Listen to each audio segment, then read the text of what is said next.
আমাদের সঙ্গে এই মুহূর্তে রয়েছেন কাশীপুর বেলগাছিয়ায় বিজেপির জয়ী প্রার্থী রিতেশ তিওয়ারি। রিতেশ দা, প্রথমেই অনেক অভিনন্দন। Thank you. এই জয় কাকে উৎসর্গ?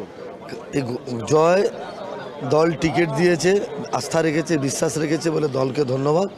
আর গোটা জয়টাই কাশীপুর বেলগাছিয়ার সমস্ত বিজেপি সমর্থক এবং সাধারণ মানুষকে উৎসর্গ করেছে, কারণ ওরা ছিল বলেই এটা সম্ভব হতে পেরেছে। একটা সময় দলের সাথে একটা দূরত্ব তৈরি, দীর্ঘদিন সেইভাবে সামনের সারিতে ছিলেন না, তারপরে আবার এই যে ফিরে আসার লড়াই, কিভাবে বিশ্লেষণ করবেন? আমি ঈশ্বর বিশ্বাসী মানুষ, সঙ্গে ভাগ্যটাকেও বিশ্বাস করি, কিন্তু কর্মটাও ম্যাটার করে। কর্ম ঠিক ছিল, ঈশ্বরের আশীর্বাদ ছিল, সময় এসে গেছিল, তাই সব এক একটা করে সমস্যা মিটেছে। আর আজকে আপনি ইন্টারভিউ করছেন। বিধায়ক হিসেবে প্রথম কোন কাজগুলোর প্রাধান্য? ওই দেখুন, এটা 5 বছরের কাজ, 1, 2, 3, 4 বলে কিছু হয় না। যখন যেটা প্রয়োজনীয়তা থাকবে তখন সেটা করব। প্রায়োরিটি অনেক কিছুই আছে, বেশ কিছু কাজ আছে যেটা অন ক্যামেরা বলা যেতে পারে না, কিন্তু বাস্তবে সেটা অত্যন্ত প্রয়োজনীয়। ঠিক সেইভাবে 1, 2, 3 বলার মতো জায়গা নেই, কিন্তু আছে। শ্যামাপ্রসাদ মুখোপাধ্যায়ের মাটিতে প্রথম বিজেপি সরকার, একটু কি আলাদা নস্টালজিয়া লাগছে? একদম প্রথম দিক থেকে যখন দলের 1% দেখালো।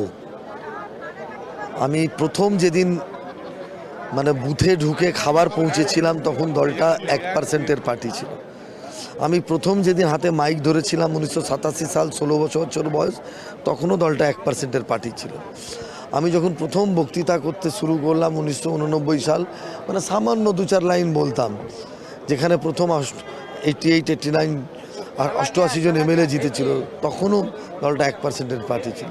সেখান থেকে আজ রাজ্যের সরকার, গঙ্গোত্রী থেকে গঙ্গাসাগর, নরেন্দ্র মোদীর নেতৃত্বে ডাবল ইঞ্জিনের সরকার, স্বাভাবিকভাবে ভালো তো লাগছেই।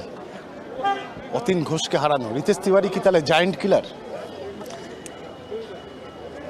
আমি অতীনবাবু একজন বর্ষিয়ান নেতা, আমি তাকে জায়েন্ট মনে করি না, আমি তাকে পলিটিশিয়ানই মনে করি।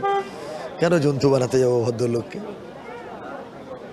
সাধারণ মানুষের উদ্দেশ্যে, কারণ বেশ কিছু জায়গায় হিংসা আক্রমণের খবর আসছে, সেই জায়গায় দাঁড়িয়ে আপনার বিধানসভা কেন্দ্রের বিজেপি ভোটারদের উদ্দেশ্যে আপনার কি বার্তা থাকবে? সবাই যাতে শান্ত থাকে, তৃণমূলের যাতে একটা দেওয়ালও বিজেপি দখল করেছে এই ধরনের যাতে অভিযোগ না ওঠে, ঘর বাড়ি দোকানপাট তো ছেড়েই দিন, যাতে একটা দেয়াল দখলেরও আমাদের উপরে অভিযোগ না ওঠে, এটাই ইনসিওর করা বিজেপি কর্মীদের কাছে এখন প্রাথমিকভাবে কাজ। অনেক ধন্যবাদ। আমরা কথা বললাম রিতেশ তিওয়ারির সঙ্গে, এবং তার যেটা বক্তব্য যে দীর্ঘদিনের লড়াই এবং তার ফসল, তার এই জয় এবং বিজেপির এই জয়। ক্যামেরায় স্বপন রায়ের সঙ্গে ত্রয়ন চক্রবর্তী, কেটিভি বাংলা।